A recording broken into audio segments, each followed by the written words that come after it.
Kaiju number 8 episode 22 में आप सबका स्वागत है।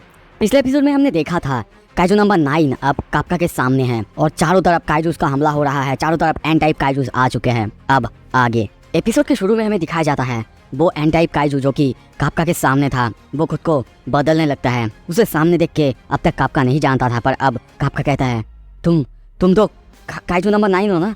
काइजू नंबर 9 को देखते हैं, वो अब अपने असली रूप में आ चुका है। ये सुन के ईसाओ, किकोरू और बाकी सब डर जाते हैं और वो कहने लगता है अरे ये बहुत ऑड है। मैं यहाँ पे आया क्योंकि मुझे यहाँ से काइजू नंबर 8 का रीडिंग मिल रहा था, या फिर तुम ही हो काइजू नंबर 8। ये सुन के काप्का चौंकता है और सोचता है कि इसके पास भी काइजू डिटेक्शन टेक्निक है। और ये वो सोचता और कुछ समझता उससे पहले ही हम देखते हैं वो काइजू उसके ऊपर हमला करता है। उसके छाती के साइड में जाके लगता है, उसके वहाँ पे बहुत बड़ा सा एक होल हो जाता है। चारों तरफ खून गिरने लगता है। काइजू नंबर 9 कहता है वेल लगता है कि मुझे ये अब टेस्ट करके ढूंढ निकालना पड़ेगा। काप्का दर्द से चिल्लाने लगता है। दूसरी तरफ हम जेन नारुमी को देखते हैं। वो कहता है ऑपरेशन रूम काइजू नंबर 8 के ट्रांसफॉर्मेशन के रिगार्डिंग्स क्या स्टेटस है। काप्का को देखते हैं, वो अभी भी ट्रांसफॉर्म नहीं हो पा रहा है। ऑपरेशन रूम से वो बंदा कहता है नहीं सर कुछ भी अच्छा नहीं, वो फिर से फेल हो गया। हंसे काप्का कहता है हमें एक प्लान की जरूरत है, नहीं तो हम ऐसे काइजू नंबर 8 को खो देंगे। नारुमी कहता है हम आइडेंटिफाइड क्लास काइजू को फेस कर रहे हैं, वहाँ पे मुझे ही जाना होगा और कोई रास्ता नहीं। वो जाने के लिए तैयार होता है, पर तभी देखते हैं वहाँ पे और एक काइजू अपीयर होता है जमीन के नीचे से, और वो और कोई नहीं फिर से एक नया काइजू नंबर 9 था। यह कैसे हो सकता है, जेन नारुमी यही सब सोच रहा है। वो बहुत ज़्यादा हैरान होता है काप्का के वहाँ पे एक है, यहाँ पे एक कैसे हो सकता है। ऑपरेशन रूम से वो बंदा फिर से चिल्ला के कहता है एक और काइजू रीडिंग मिल रहा है। नहीं रुको, ये तो काइजू नंबर 9 है। हंसे काप्का कहता है क्या और एक मतलब। नारुमी सोचता है आखिर ये कैसे हो सकता है, क्या ये आपने आपको स्प्लिट कर लिया, रिप्रोड्यूस कर लिया, या फिर यहाँ पे पहले से ही और एक था। शिनोम सोचती है ये तो ऐसे कैप्टन नारुमी को मोबिलाइज करके रखेगा, हमें ही कुछ करना होगा। और तभी देखते हैं वो अपने सामने जो काइजू था उसको मार देते हैं। मारने के बाद भी हम देखते हैं वो काइजू धीरे धीरे रिवाइव होने लगता है। ये देखिए वो सब वहाँ पे चौंक जाते हैं। अब चारों तरफ खतरा बढ़ रहा है। सिर्फ उसके आ जाने से जो भी काइजूस को वो लोग मार रहे हैं वो सारे काइजूस फिर से रिवाइव हुए जा रहे हैं। हर एक प्लेटून के पास जो भी काइजूस थे उनके फोर्टिट्यूड लेवल में बहुत ज़्यादा इंक्रीज हो रहा है, और जो एरिया था वो भी अब इंक्रीज हो रहा है। पहले हम यहाँ पे देख रहे थे कि सारे के सारे ऑफिसर्स जीत रहे थे, पर एक बंदे के आ जाने से, एक काइजू के आ जाने से पूरा टाइड ही बदल गया। और तभी देखते हैं काइजू नंबर 9 अब अपने पूरे पावर को यूज़ करने लगता है। वो फिर से अटैक करने के लिए तैयार होता है। काप्का के ऊपर हमला करने के लिए आगे जाता है और कहने लगता है जो दिखाना था वो मैंने दिखा दिया। अब तुम्हारे लिए काइजू नंबर 8 मैं तुम्हें मारने वाला हूँ, और उसके बाद जो ग्रेट काइजू पावर तुम्हारे अंदर है वो मैं खुद के लिए ले लूँगा। और तभी देखते हैं वो हमला करता है जो कि जाके सीधा काप्का के पैर पे लगता है, जिससे उसका पैर का वो हिस्सा पूरी तरह से तबाह हो जाता है। काप्का सोचता है अरे नहीं, उसके अटैक को डॉज करना बहुत ज़्यादा मुश्किल हो रहा है, पर वो काइजू वहीं पे नहीं रुकता, फिर से अटैक करता है जिससे काप्का और दूर जाके गिरता है। और सोचता है ये बहुत ज़्यादा डेंजरस है, जल्दी से जल्दी मुझे अभी यहाँ पे कुछ करना ही होगा। अगर मैंने यहाँ पे इसे ख़त्म नहीं किया तो बहुत गड़बड़ हो सकता है। पर क्यों मैं ट्रांसफॉर्म नहीं हो पा रहा हूँ। उसके सामने काइजू नंबर 8 फिर से हमला करने के लिए खुद को तैयार करता है। काप्का डर चुका है और काइजू नंबर 9 कहता है गुड बाय काइजू नंबर, पर वो ये कंप्लीट करता हूँ। तभी देखते हैं वहाँ पे कोई आता है और 20 में से उसको पूरी तरह से स्लैश कर देता है, जिससे देखते हैं उसका आधा हिस्सा ज़मीन पे गिर जाता है। काप्का भी बहुत ज़्यादा हैरान, और सामने हम देखते हैं और कोई नहीं, किकोरू शिनोमिया। काप्का कहता है किकोरू तुम।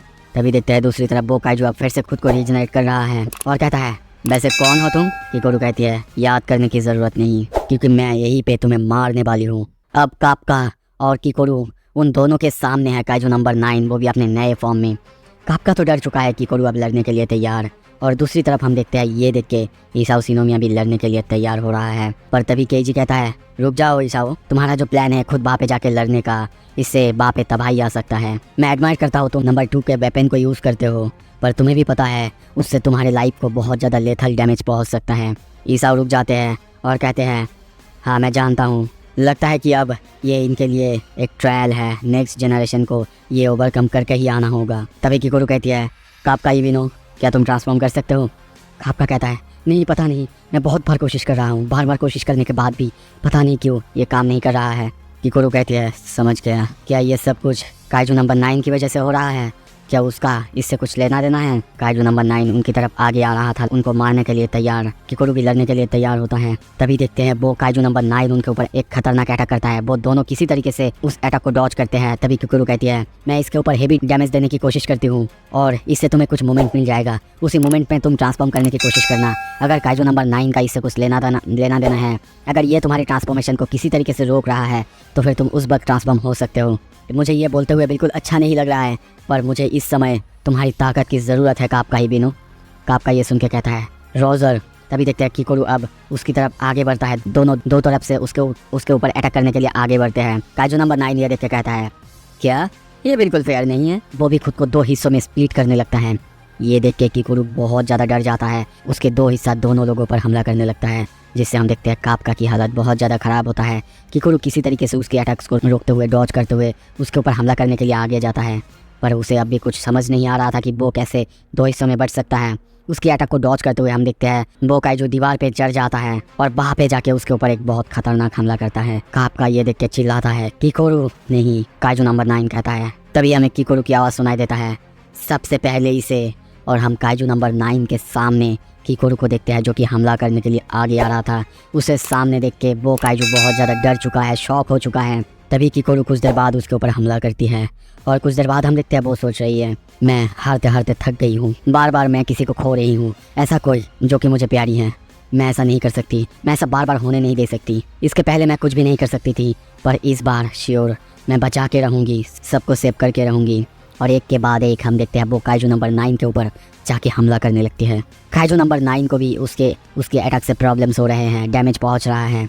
सीन शिफ्ट होता है, दूसरी तरफ हम ऑपरेशन रूम से देखते हैं केजी कहता है ओह वो तो अपनी स्किल्स इमेंसली इम्प्रूव कर रही है, देख के ऐसा लग रहा है जैसे कि मैं उसे उसकी यंगर डेज में देख रहा हूँ, है ना ईसाओ।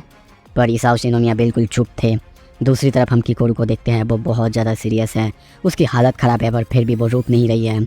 तभी हमें पास्ट के सीन दिखाया जाता है जहाँ पे किकोरू बहुत छोटी थी और वो टीवी पर अपनी मम्मी को देख रही थी जब उसकी मॉम ने एक खतरनाक काइजू को मारा था। जब टीवी पर सब कोई बता रहा था कि उसकी मॉम कितनी ग्रेट है, कितनी ताकतवर है और उन्हीं की वजह से कितने लोगों की जान बचा है और वो इस देश का एक स्ट्रॉन्गेस्ट 2nd डिवीज़न कैप्टन में से है। यहाँ तक कि ये देखने के बाद बहुत सारे बच्चे, बहुत सारे लोग जब जानते हैं वहाँ पे वो किकोरू की मॉम है, सभी बहुत ज़्यादा एक्साइटेड होते हैं और कहते हैं क्या सच में ये तुम्हारी मॉम है, वो तो बहुत कूल है ना, सच में बहुत कूल है वो। ये सब सुन के किकोरू बहुत ज़्यादा खुश होती है। सीन शिफ्ट होता है, रात में देखते हैं किकोरू की मॉम अब घर आ चुकी है। आते ही हम देखते हैं किकोरू उनके ऊपर जाके जंप करती है और कहती है मम्मी वेलकम बैक। ईसाओ कहते हैं ऐसे नहीं करते बेटा, तुम्हारी मॉम बहुत ज़्यादा थक चुकी होंगी। तभी देखते हैं उसकी मॉम बहुत ज़्यादा एनर्जी के साथ उसके साथ खेलने लगते हैं, बातें करने लगते हैं। किकोरू भी बहुत ज़्यादा खुश होती है और कहने लगती है शेल्टर में जब वो थी तब सभी कितने ज़्यादा खुश थे ये जान के कि उसकी मॉम है वो, और उसके मॉम के बारे में उसे कितनी अच्छी बातें कह रहे थे। तभी हिकारी को कहती है क्या किसी को कुछ हुआ है मॉम। वो कहती है इतना ज़्यादा नहीं, क्योंकि आज के काइजू कुछ ज़्यादा ही स्ट्रॉन्ग था, पर मैं बिल्कुल ठीक हूँ। वो कहती है मम्मी मैं भी डिफेंस फोर्स ज्वाइन करूँगी और आपको बचाऊँगी। ये सुन के हिकारी और ईसाओ दोनों बहुत ज़्यादा हैरान होते हैं, पर तभी खुश होते हुए वो कहती है ओके किकोरू, अगर तुम भी कभी मुश्किल में पड़ोगी तो मैं भी तुम्हें बचाऊंगी। पर तभी सीन शिफ्ट होता है, हम देखते हैं हिकारी मर चुकी है, क्योंकि काइजू नंबर 6 बहुत ज़्यादा ताकतवर था। उसकी वजह से सिर्फ हिकारी नहीं और भी बहुत सारे ऑफिसर्स को मरना पड़ा था। पर हाँ, अगर हिकारी नहीं होती, वो सेक्रीफाइस नहीं देती, तो शायद और ज़्यादा डैमेज हो सकता था और लोग मर सकते थे। यहीं पे हम किकोरू की हालत देखते हैं जो कि बहुत ज़्यादा बुरा है। वो बस सोच रही हैं लायर मैं बहुत बड़ी सी एक लायर हूँ। मैंने कहा था मैं उनको बचाऊंगी, पर मैं उनको कहाँ बचा पाई। I am sorry mummy, I am sorry. वो अपने पापा की तरफ रोते हुए देखती हैं, पर तभी से ईसाओ शिनोमिया की हालत बहुत ज़्यादा अलग हो जाता है। वो तब से चेंज हो जाते हैं। वो अपने आप को ठीक करती है और उसी दिन प्रॉमिस करती है आई एम सॉरी मम्मी, मैं आपको बचा नहीं पाई, पर मैं बाकी सबको बचाऊंगी जहाँ पे मैं कदम रखूंगी। ये मैं प्रॉमिस करती हूँ खुद से, ये मैं स्वेयर करती हूँ कि जिस जगह मैं कदम रखूंगी मेरे रहते हुए कोई भी कॉमोरेड, कोई भी वहाँ पे जख्मी नहीं होगा। सो अब क्या होगा, क्या कापका ट्रांसफॉर्म हो पाएगा, क्या काइजू नंबर 9 को कापका और किकोरू दोनों मिलकर हरा पाएंगे, सब कुछ देखेंगे अगले एपिसोड में। अगर आपको देखना है सब्सक्राइब कर लो। Thank you so much.